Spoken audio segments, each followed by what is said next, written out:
Olá pessoal, professor Juliano Ramos, um bom dia, uma boa tarde, uma boa noite a todos vocês. A vida é muito boa e sempre vai dar certo.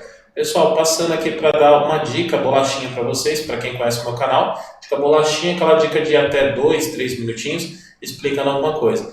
Pessoal, alguém comentou que o elementar iOS, quando você instala o Firefox, você não tem aqui o botão fechar e minimizar do modo que está aqui. Acontece que, por padrão, essa versão do Firefox ela vem sem a barra de título.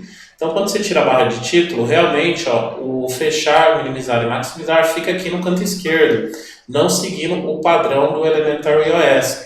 Basta você vir aqui, como vocês viram, e você vai vir aqui na opção Mais Ferramentas, personalizar a barra de ferramentas e colocar a barra de título. Feito isso, pessoal, colocou a barra de título aí, já vai estar seguindo o padrão do elementar iOS, que é ter o fechar do lado esquerdo, minimizar e o restaurar. Se você colocou esse efeito, essa configuração vai estar aqui do lado direito, seguindo todo o resto do padrão do sistema e fica aí bem bacana aí para a gente trabalhar, beleza? Então a dica bolachinha, a dica rápida aí, para quem comentou isso aí já servir como resposta. Deixe nos comentários qualquer dúvida maior que vocês tenham sobre o elementar iOS, para a gente vir respondendo as dúvidas, como o vídeo passado aí falamos da Tray, e aí vão colocando as dúvidas e a gente vai resolvendo aí, para vocês verem que é um excelente sistema operacional que vale a pena você testar aí no seu computador.